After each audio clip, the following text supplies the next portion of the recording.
If you are, I've got you covered. I've created a menu and timeline that you can follow exactly as is or pick and choose what you'd like to serve at your gathering. Let's talk about the menu first. Sparkling apple cider cocktail, holiday cheese board, cast iron skillet cornbread, glazed bacon wrapped turkey breast, homemade turkey stock gravy, easy homemade stuffing, rosemary garlic-infused mashed potatoes, skillet green beans, creamy pumpkin squares. This menu is compiled with my personal favorite recipes. As the host, I suggest you make the main entree and cocktail and assign the side dishes to your guests. Depending on how many guests you expect, assign 1 or 2 items from the menu to each person or couple. That frees you up to set your table and arrange flowers if you'd like. This video will take you through each menu item, plus setting the table and making a quick and easy flower arrangement. Let's get started.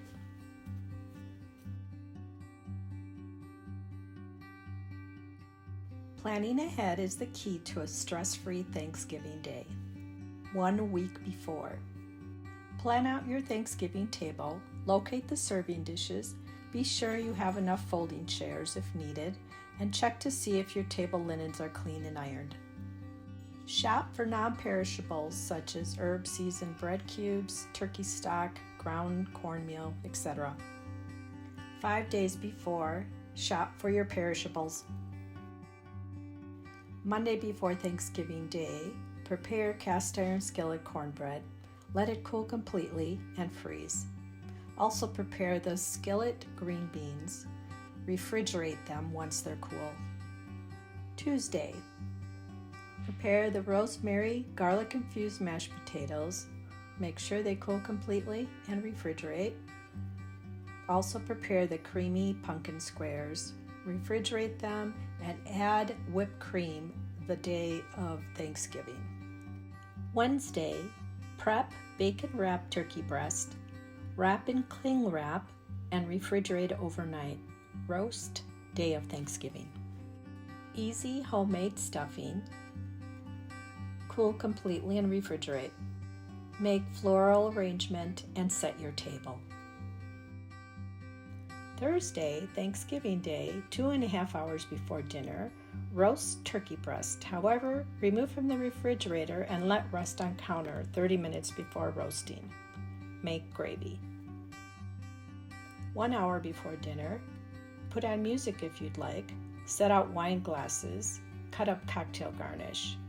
Adjust oven temperature if needed to reheat any side dishes. Set up plates and napkins for when cheese platter arrives. 15 minutes before dinner, light candles if using. After all of that, take a seat and enjoy the night with friends and family. Pass along this timeline schedule to your guests so they can plan ahead too. A link to this timeline is in the description box below. This cocktail couldn't be any easier. Fill half of your wine glass with your favorite white wine, chilled of course. Next, top it with chilled hard apple cider. Top with 3 slices each of red apple and green apple. And finally, stir in a cinnamon stick. There you have it. Cheers!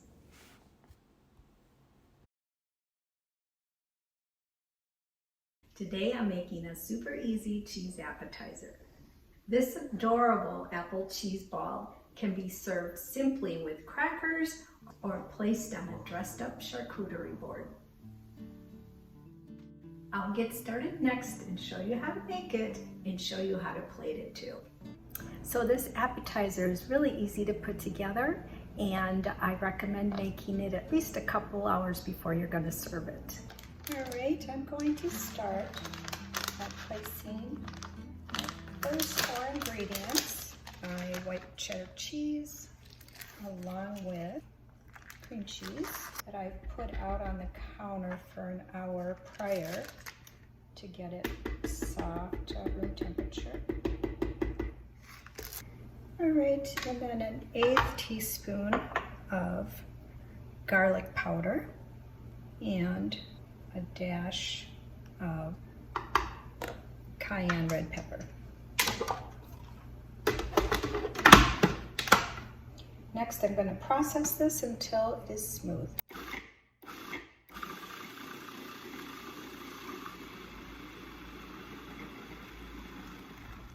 I'm scraping everything down just to make sure that it all gets processed well.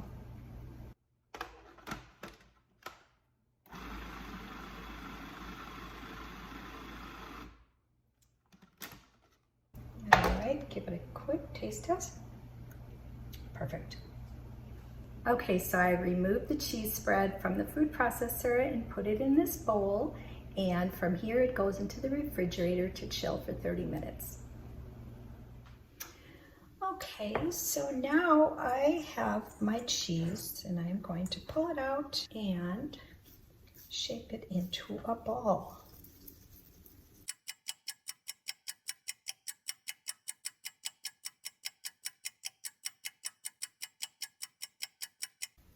Okay, that looks pretty good. Now it goes back in my bowl and back in the refrigerator to chill for another 30 minutes. I pulled my cheese spread out of the refrigerator and now it's time to start creating it to look like an apple. So all we're going to do next is sprinkle a little cheese ball with paprika.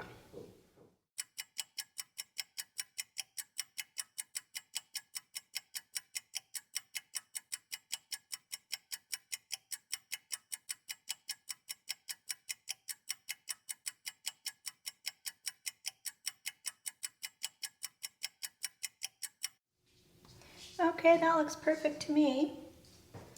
Now it goes back in the refrigerator for another hour so that it continues to firm up. All right, so it is time to plate our cute little appetizer, which is intended to look like an apple. So all I did was take a little piece of cinnamon stick, and this is just a bay leaf. And ta-da! Isn't that adorable? So to plate this simply with crackers, just buy yourself an assortment of crackers and place them around your plate. And how cute does this look?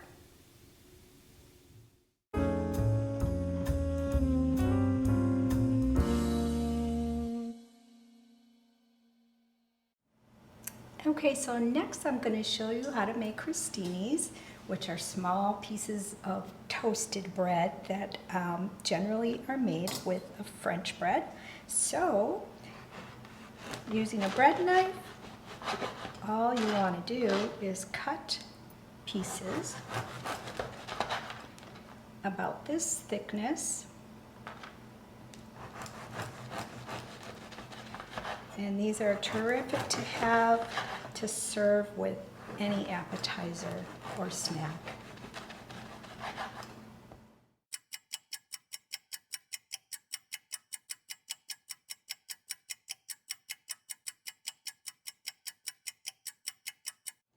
Okay, next I'm going to take my bread slices, put them on a sheet pan, a little baking sheet like I have here, and I like to use parchment paper for easy cleanup.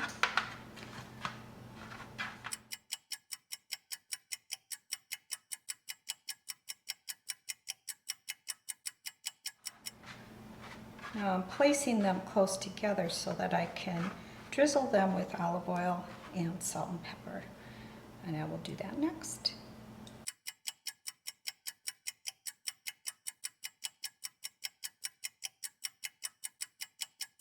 And using a little brush, I'll spread the olive oil amongst the top of the bread.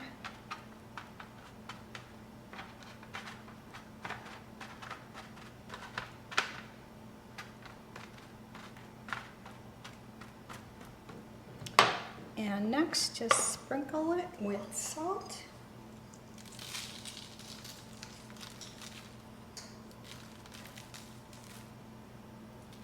And ground black pepper.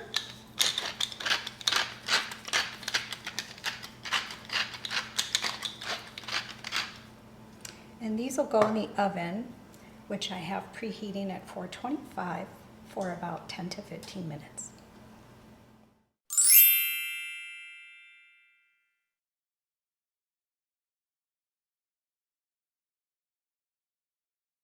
So this adorable little apple just makes this platter extra special. You'll see here the CHRISTINA'S that we made in the oven. And then I just got some artisan crackers from the grocery store. I have some grapes and some slices of candied apple in keeping with our fall theme, salami, a variety of olives, and Marcano almonds, and just a mild cheddar cheese to go with it.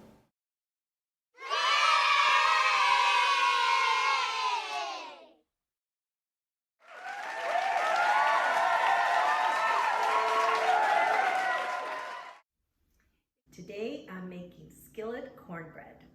This simple recipe makes buttery, perfect cornbread every time. I serve it right in the skillet from oven to table for a casual presentation. Plus, that cast iron helps keep it warm. I'll show you the steps next. Preheat the oven to 425 degrees and place a 9-inch cast iron skillet inside to heat while you make the batter. This recipe can also be prepared in a round cake pan. Begin by measuring out 8 tablespoons of butter and melting it on your stovetop. Here I'll show you how to make your own buttermilk.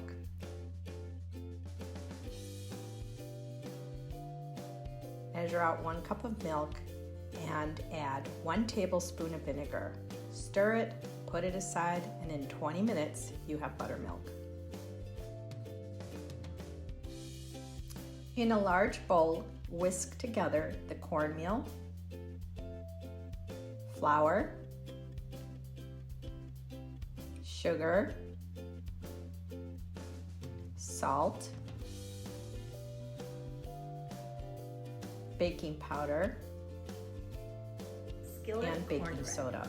This simple recipe makes buttery, perfect cornbread every time. Blend it all together. I serve it right in the skillet from oven to table for a casual presentation. Plus, that cast iron helps keep it warm. I'll show you the steps next. Next, whisk in the milk. Now that the butter is melted, I'm going to give it a quick stir and measure out 1 tablespoon of the butter and set it aside. Add the remaining butter. And lastly, I'm going to take the buttermilk I made, give it a quick stir, and add it as well.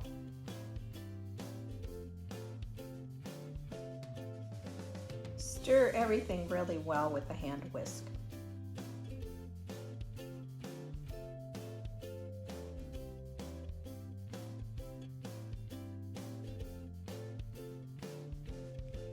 I carefully remove the hot skillet from the oven.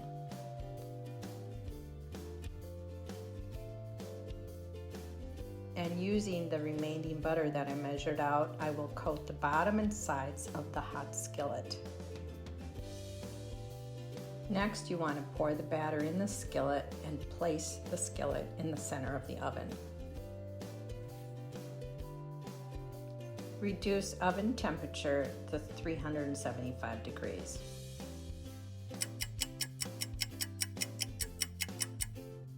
Bake until the center is firm and a toothpick inserted into the center comes out clean. Mine usually turns out perfect after 25 minutes. I like to cut it right in the pan before I serve it.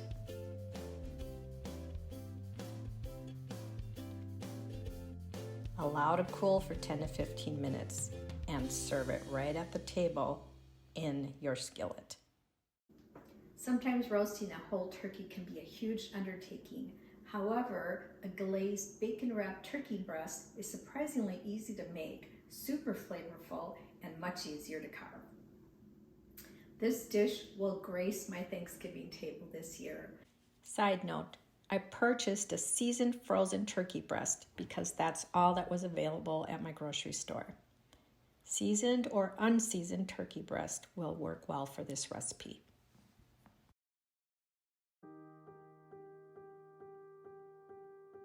Preheat the oven to 375 degrees Fahrenheit. Place turkey breast on a cutting board. Cut along the right side of the tenderloin to separate from the breast without cutting the tenderloin off. Fold the tenderloin back. Cover the meat with plastic wrap. With the flat side of a mallet or heavy rolling pin, pound turkey until about 1 inch thick all over. Discard the plastic.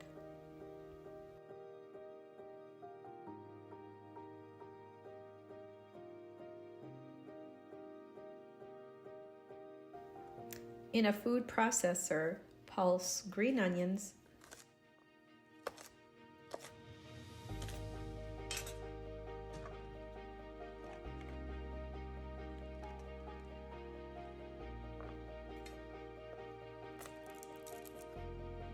garlic cloves,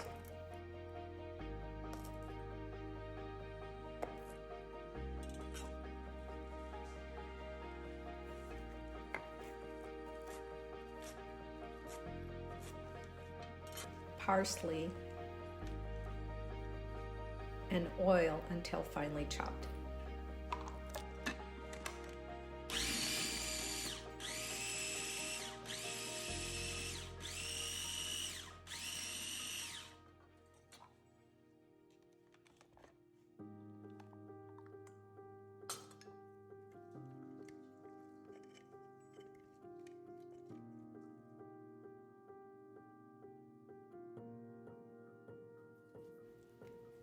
Sprinkle the surface of the turkey with salt and pepper to taste.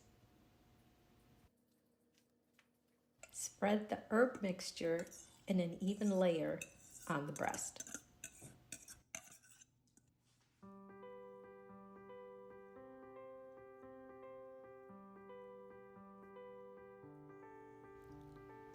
Starting with the short side, roll the breast tightly.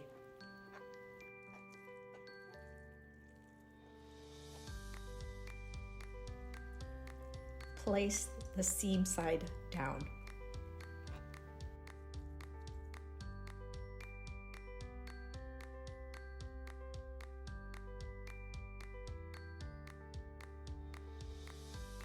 Drape bacon over turkey roll, overlapping slices slightly or butting them up together as I did here.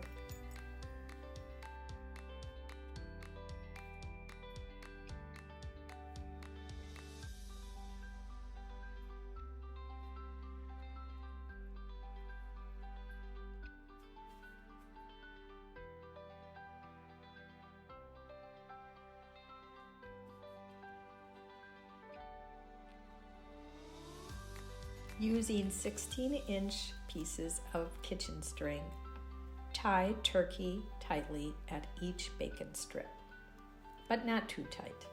Side note, if you want to prepare this a day in advance, the turkey may be wrapped tightly in plastic wrap and refrigerated overnight. Trim off extra kitchen string and make sure that bacon is tucked in nicely under each string.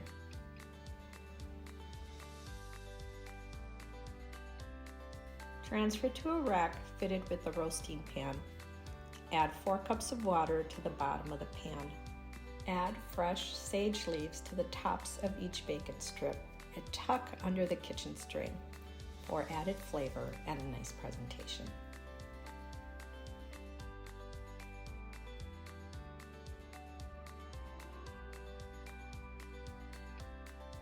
roast turkey breast for 30 minutes in your preheated oven.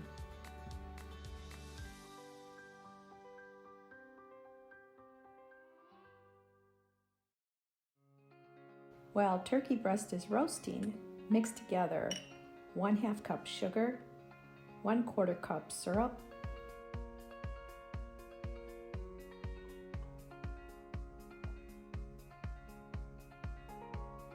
and 1/4 cup vinegar.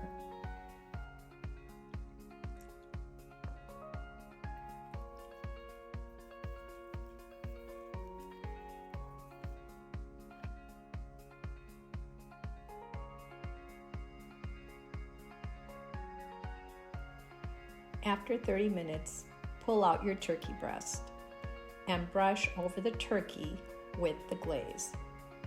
The sugar in the glaze will help the bacon caramelize nicely and give it great flavor. Side note here, the water in the pan will create steam in the oven and in turn will give the turkey a moist finish.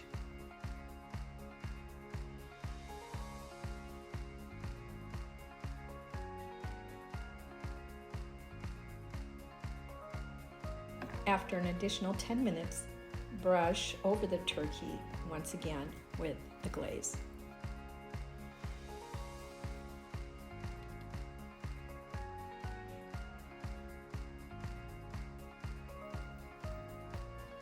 At this point, the turkey should be fully cooked. You'll know it's ready when the turkey's internal temperature reaches a minimum of 160 degrees Fahrenheit.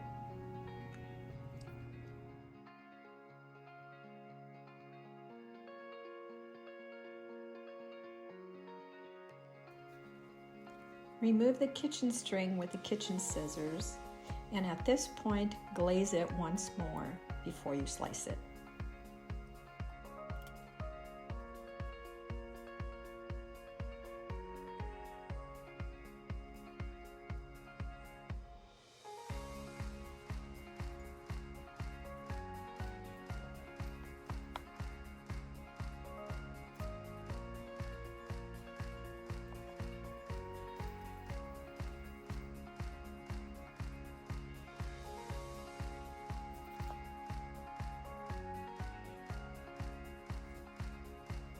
Lastly, strain the pan water that will be filled with drippings and glaze. Use it to drizzle over the plated turkey when serving.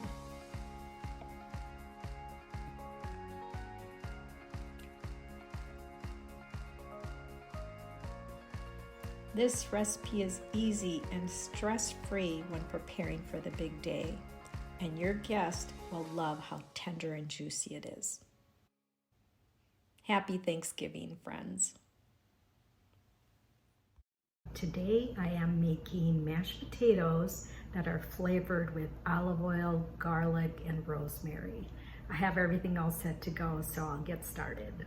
For this first step, I'm going to add the olive oil to the pan. On a low setting, I'm heating up my oil, and next I'm going to add my garlic. I'm going to toast the garlic in the oil and just keep turning it until it cooks through and is golden. With this technique, what I want to do is I want to infuse the garlic into the oil. On a low setting, I want to cook this, watch it so that it doesn't burn, and this step will take about 15 to 20 minutes. I'm just going to watch it and keep turning my garlic so that it cooks evenly throughout. I want it to get cooked and soft in the middle. While the garlic is cooking, I'm going to move on to my next step, which is peeling my potatoes. I'm going to cube them and then put them into salted boiling water. All right, so I peeled my potatoes, and next I'm going to put them in my pan.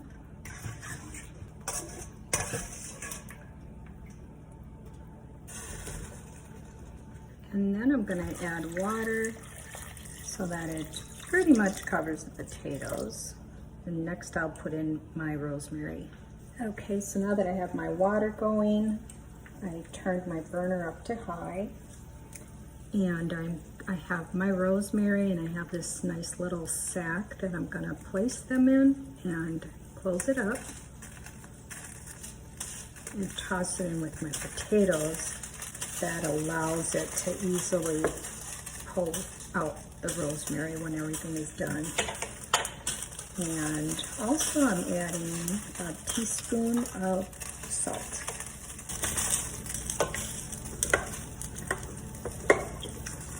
Once it's at a high boil, I'll turn it down a bit and let it cook for about 10 to 15 minutes.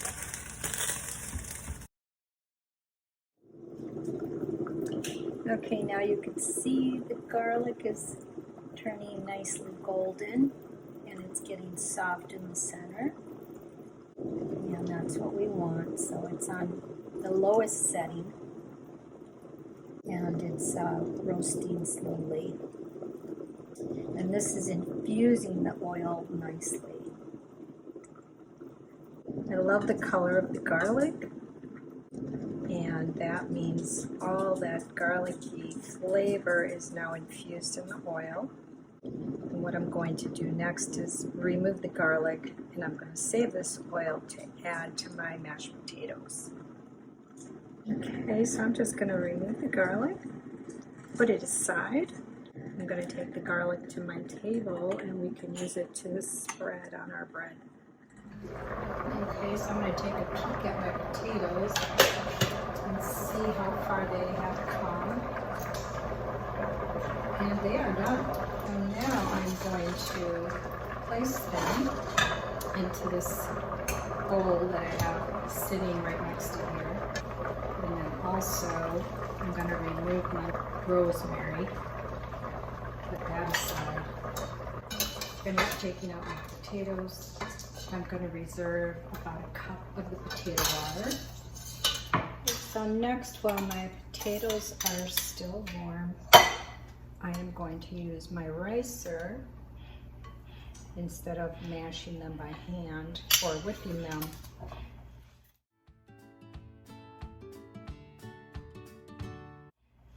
I like to use my ricer because that gives me the best texture. When I whip them, sometimes it's hard to manage. If you go a little too far, then they get gummy, and you don't want that.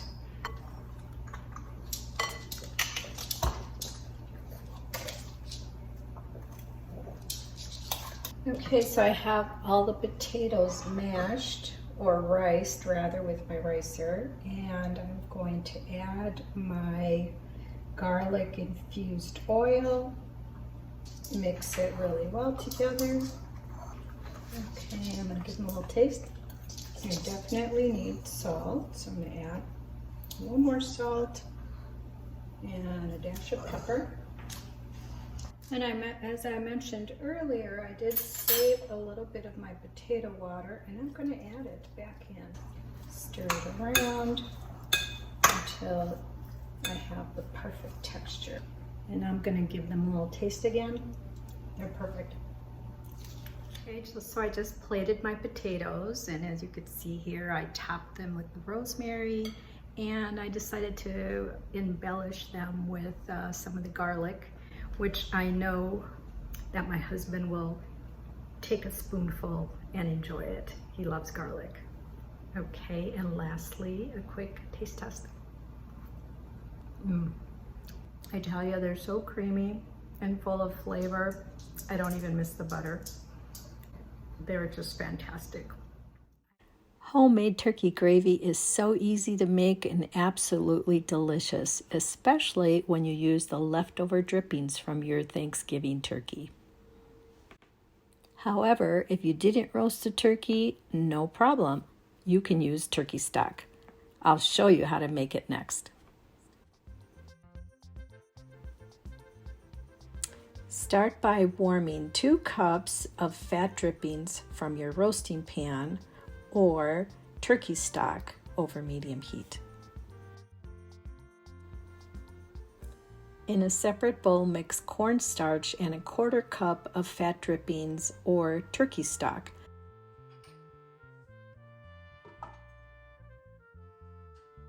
Stir until fully blended and stir into pan.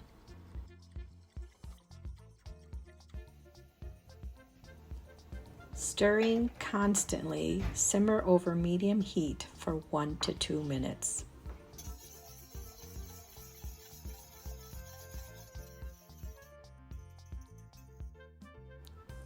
It doesn't take long to thicken up. Once it's at the texture you desire, season to taste and serve immediately.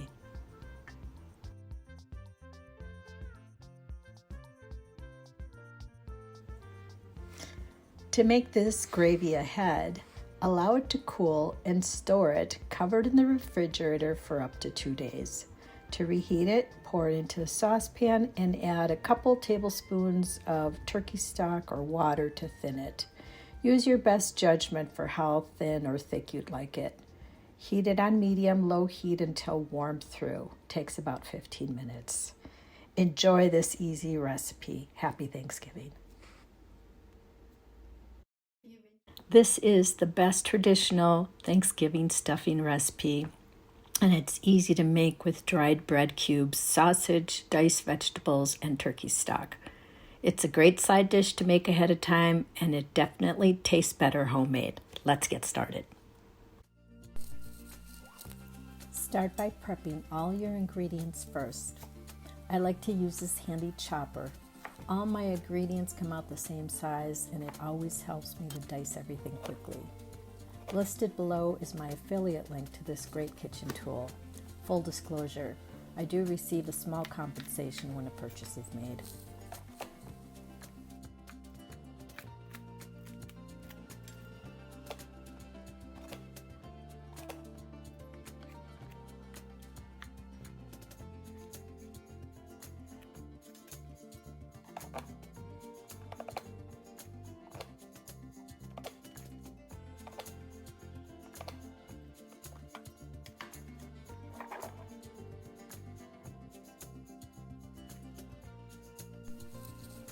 Moving on, heat a large sauté pan over high heat.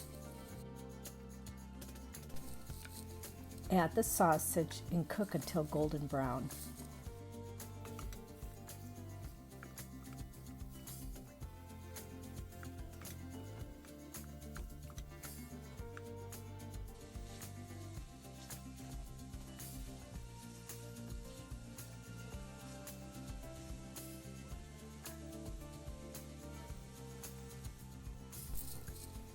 Remove the sausage from the pan and set aside.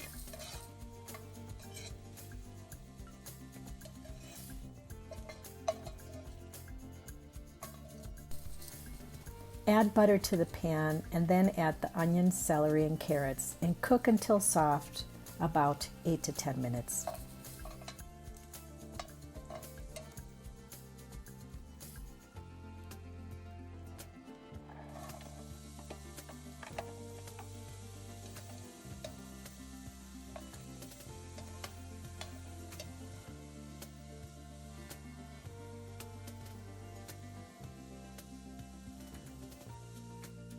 Add the garlic and cook for 1 minute or until the garlic becomes fragrant.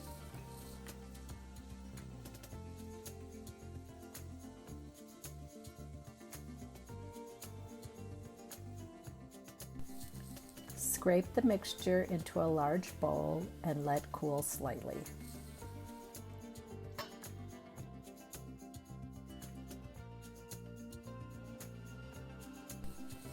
At this point, you can preheat your oven to 425 degrees Fahrenheit. When the vegetable mixture has cooled slightly, add the sausage to the bowl. Add the bread and egg and mix to coat.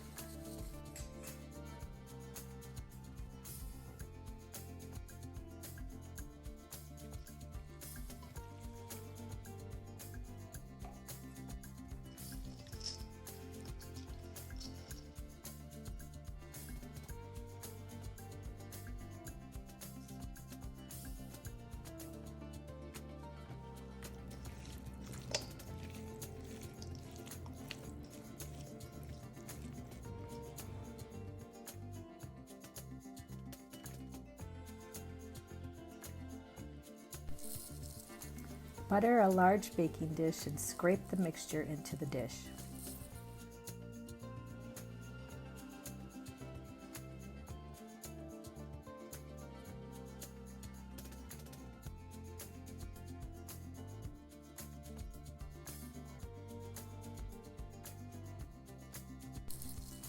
Bake for 25 to 30 minutes or until golden brown.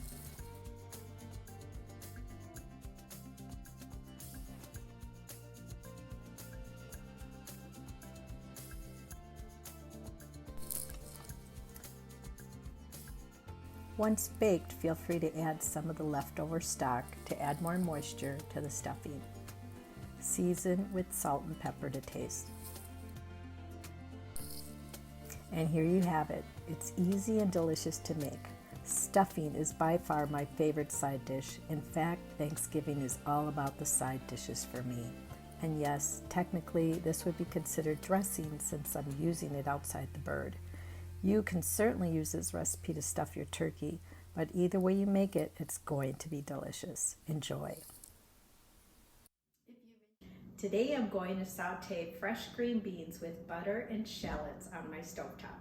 This simple but yet elegant side dish pairs perfectly with beef, pork, poultry, and fish. I'll get started next and show you the steps. Start by placing your fresh green beans in a water bath. This will help any dirt that they have fall to the bottom of the bowl. After you drain the water from the bowl, start by trimming the stems off of each green bean and leave the curled tip ends to give a more interesting look to the dish. I like to take groups of 3 to 5 green beans, trim the stems, and then cut the green beans in half so they are all uniform in size. Once they are all trimmed and cut, I put them aside.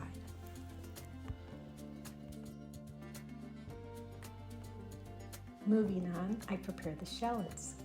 This recipe calls for 2 shallots. However, I use 3 if the shallots I find are on the smaller size. Cut each shallot in half and proceed by removing their skin. If you can't find shallots at the market, you can substitute with a yellow or white onion if you prefer. Shallots are my first choice since they are a little sweeter than regular onions and have a milder flavor.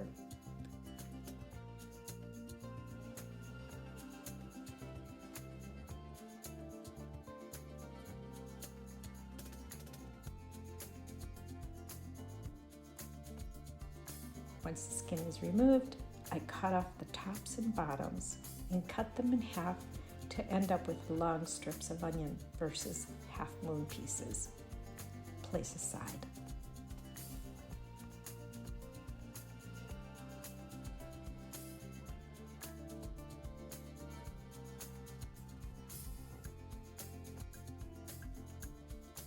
Cut 2 tablespoons of butter and put aside.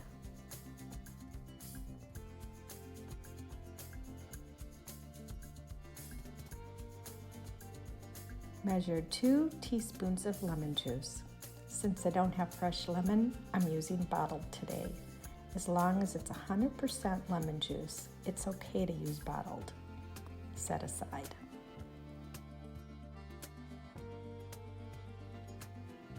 Measure 1 tablespoon of water and also set aside.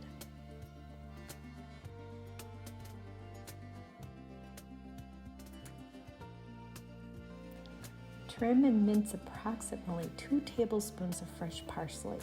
Just a side note here, as you can see, I store my fresh parsley in a drinking glass with water. So when I get home from the grocery store with my bunch, I submerge it in a bowl of water, again to remove any dirt it may have. I shake it dry, then place it in the water and let it dry on my kitchen counter. Once it's dry, I cover it with a plastic bag and store it in the refrigerator. It stays fresh for about 2 weeks taking these steps. Now that my parsley is chopped and ready, I'll put it aside. Begin by melting the 2 tablespoons of butter.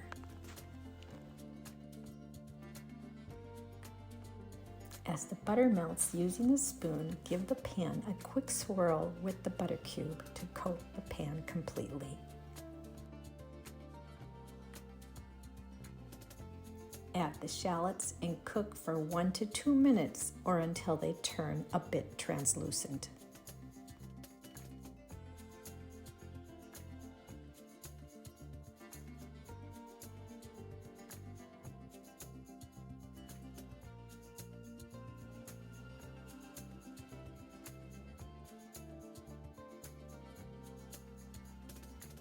At this point, it's time to add the green beans. Stir them well and next add the water. Give them another quick stir and cover the pan with a lid.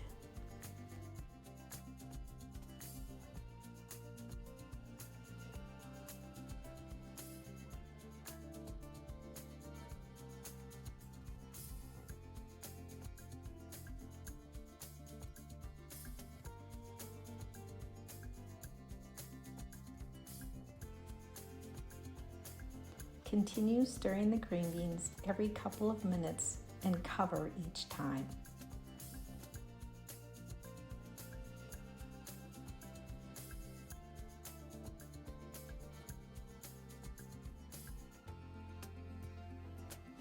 I like to use a piece of foil wrap that I fold into a small square to keep my lid propped open to allow steam to escape.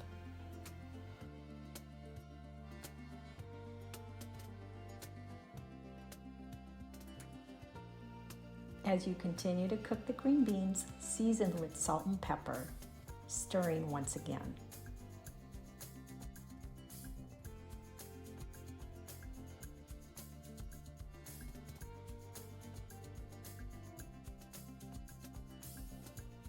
Check for doneness by piercing the green beans with a fork. Once it goes in easily, but a bit al dente, which means still having a soft bite, they are done. Lastly, add the lemon juice and stir well.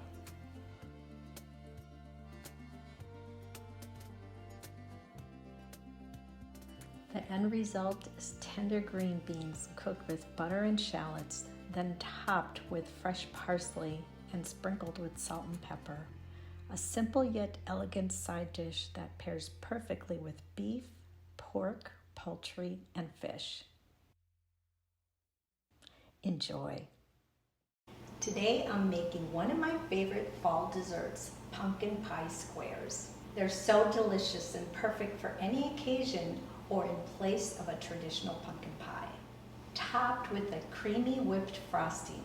Not only is it delicious, but the texture is velvety and silky smooth.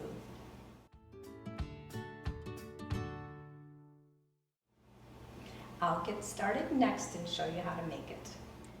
The first thing I'm going to do is get my 13 by 9 inch pan ready.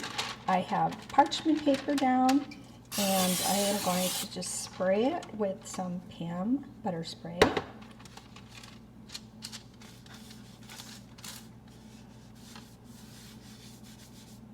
And move on to my next step.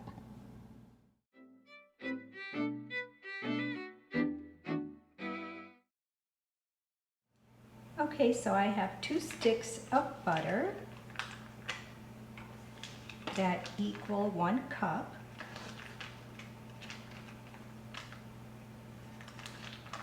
And I'm placing them in this cup measure here. I'm going to put this butter in the microwave to melt it. All right, so 30 seconds in the microwave and it melted nicely. So I'm just going to put this aside for now. Okay, so next I'm going to make what is going to be the crust of our pumpkin squares. So first off, I start by adding my flour, which is 1 1/8 cup, sugar, 3/4 cup sugar, baking powder, 1 3/4 teaspoon, and a 1/2 teaspoon of salt. And I'm just going to blend all this together with my whisk here.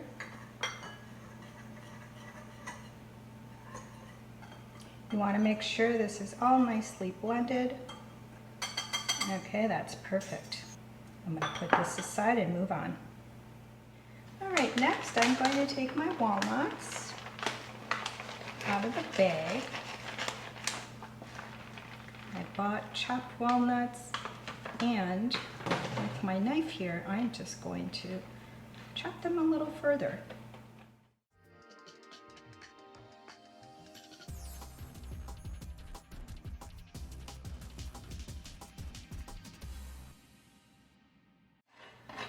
Now I like to use my knife often to carry things over as I'm doing here. However, don't use the sharp part. Use the top so you don't dull your blade.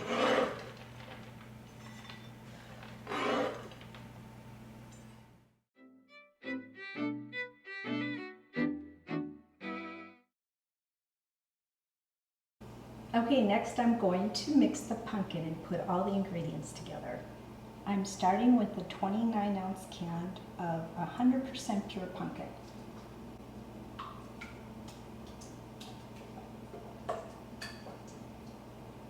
Next, a 12-ounce can of evaporated milk. 1 cup of sugar. 1/2 teaspoon of ground cinnamon, 1/4 teaspoon of nutmeg, and 3 eggs.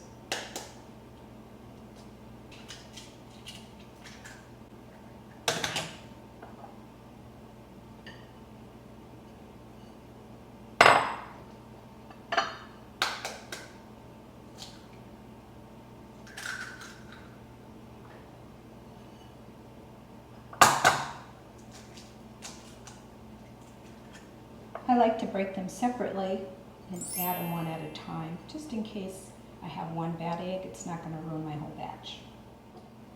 Next, I'm going to mix everything really well.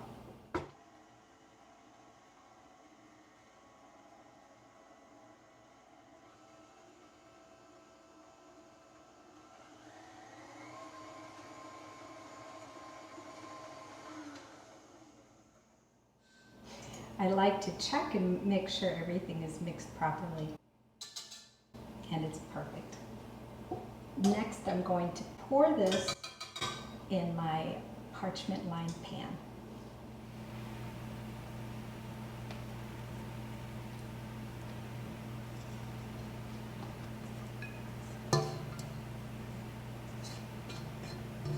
All right, I got it all.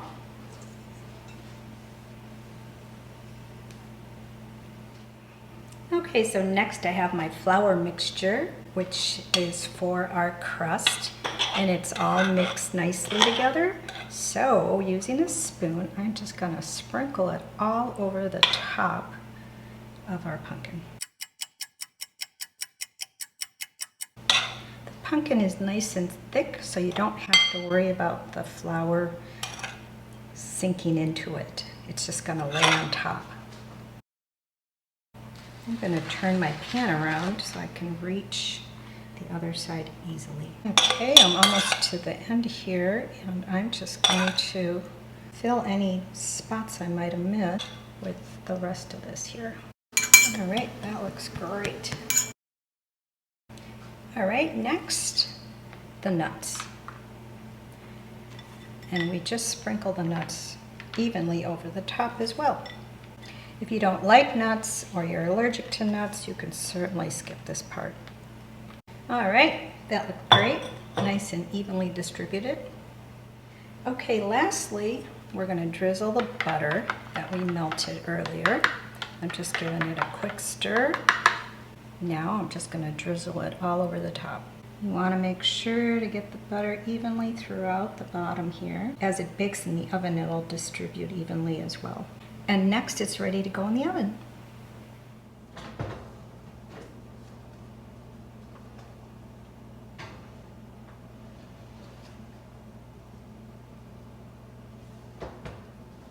Okay, next I'm going to set a timer on my iPad for 1 hour and 10 minutes.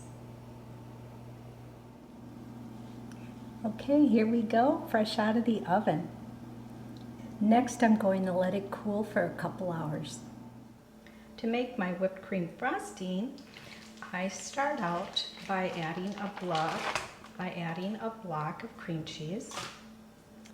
And the first thing I'm going to do is, with my handheld mixer, I'm going to whisk it on medium-high until it's creamy for about 1 minute.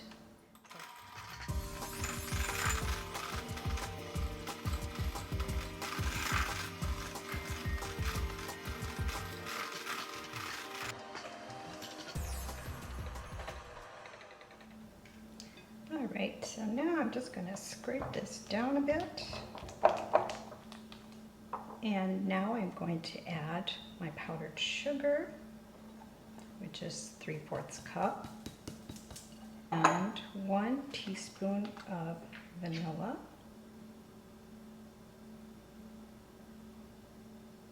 And now I'm going to mix this on a medium speed for about 2 minutes. Starting slow because you don't want your powdered sugar to go flying everywhere. Once you feel that it's incorporated nicely, you can take your speed up to a medium.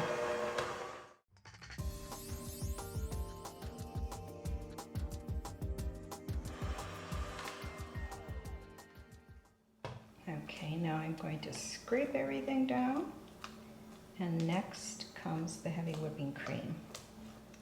Okay, with my mixer on low, I'm going to start by pouring in my heavy whipping cream, and I have 1½ cups here. Once I have it all poured in, then I'm going to put it at high and whip it until stiff peaks form.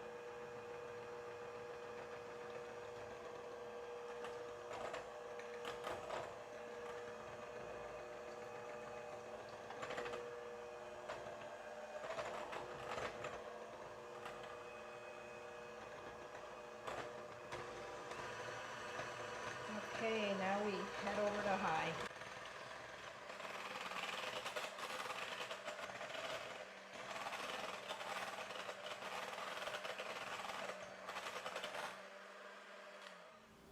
All right, so I'm going to remove my pumpkin from the pan, and I'm just going to place it on a cake board, and you can get a board like this through Amazon or Michael's. All right, so here's my pumpkin, and after a couple hours, I put it in the refrigerator overnight. I find that the cake is ideal refrigerating it overnight so that it gets nice and firm and holds its shape well.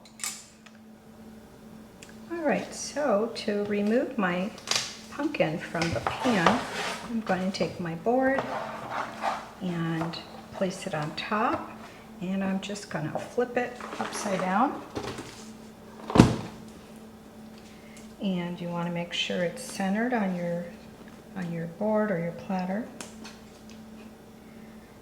before you lift it up. And it should pop out. And if it doesn't, give it a little tap.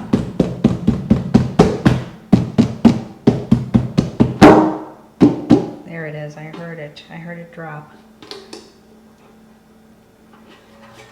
All right, as you remember, there is parchment paper down, and all I'm going to do next is remove it. Now, using a bread knife, I'm going to find my center here and cut.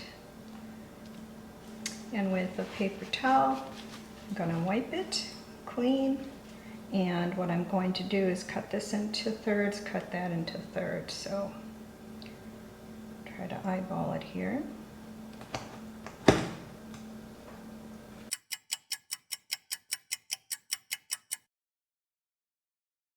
All right, and turning it so that it's easier to cut. And I'm going to cut it in the middle.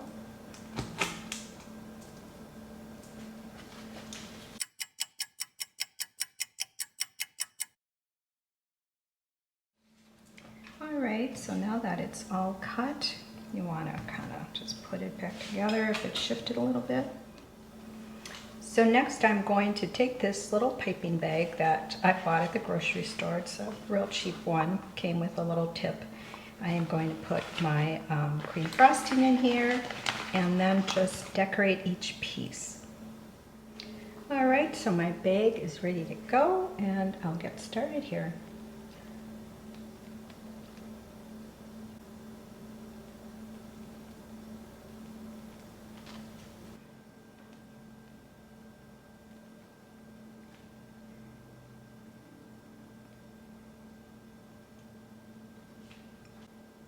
I also finish these off by adding a little bit of cinnamon.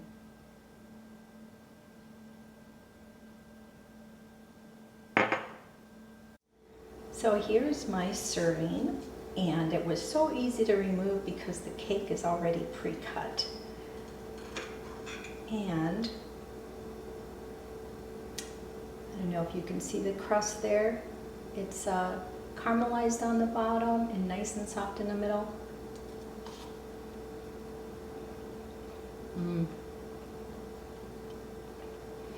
Wow, this is delicious, and I find it even tastier than traditional pumpkin pie and easier to make in advance. I generally make this about a couple days before Thanksgiving to serve it.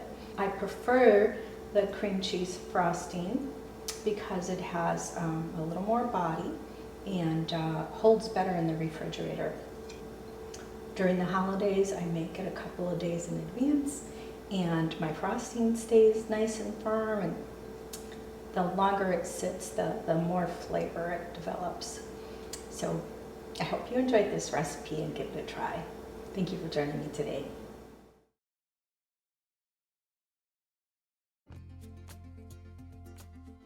Let's arrange and elevate this $20 grocery store bunch and give it a florist designer look.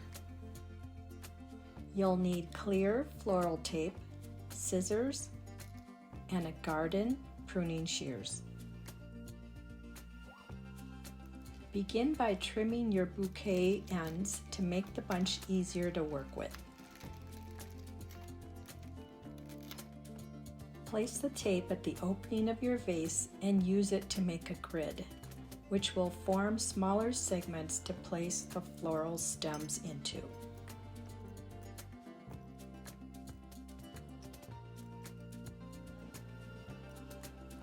Seal down each tape strip so it's securely on the vase. Add water and the plant food to give your flowers a longer shelf life.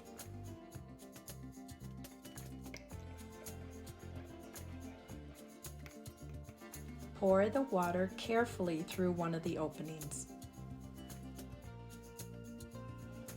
Trim each flower stem to the height you want. Start inserting them into the grid you made. Cutting each stem at different lengths will create a visually pleasing layered effect.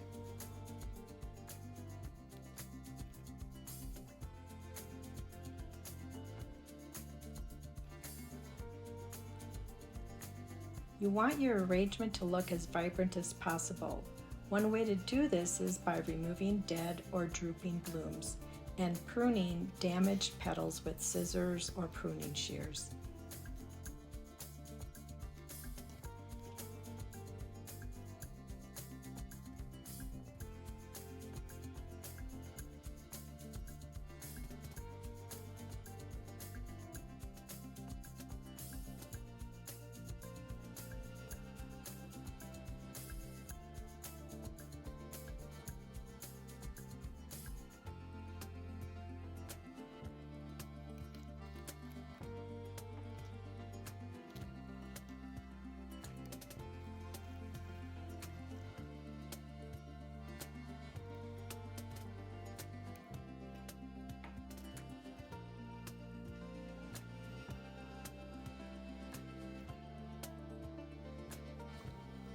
Use any smaller blooms to fill in vacant space. Feel free to take some liberties with your filler flowers. Use them to add texture and give your arrangements a whimsical feel as you work.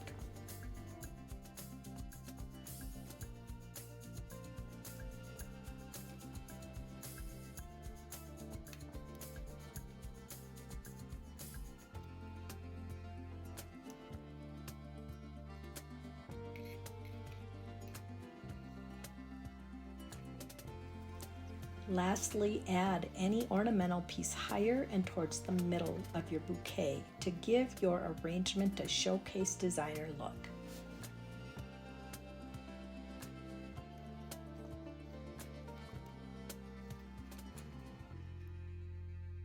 How easy was it to turn my grocery store flowers into a florist-worthy bouquet?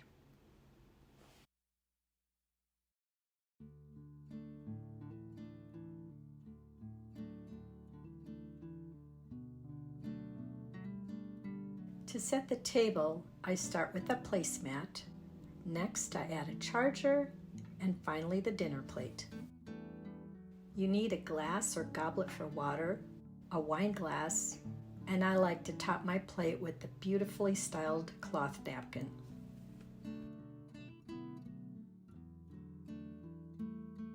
How to make a cloth napkin rose. Start with a cloth napkin. Mine is 16 inches. Fold it into a triangle. Start rolling it and towards the bottom, leaving a small triangle that is about 3 to 5 inches, making sure the point is leaning towards the side of the small triangle. Keep rolling it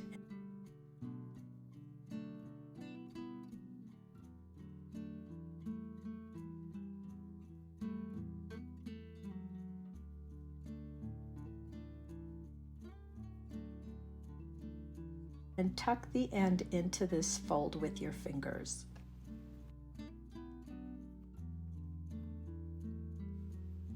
Take the two tails and fold them down and around to the front.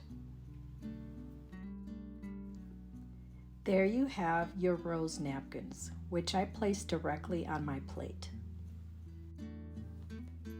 Continue with the silverware, fork, steak knife, sharp end goes towards plate, and a dessert fork. Lastly, a bread plate for the cornbread and a butter knife.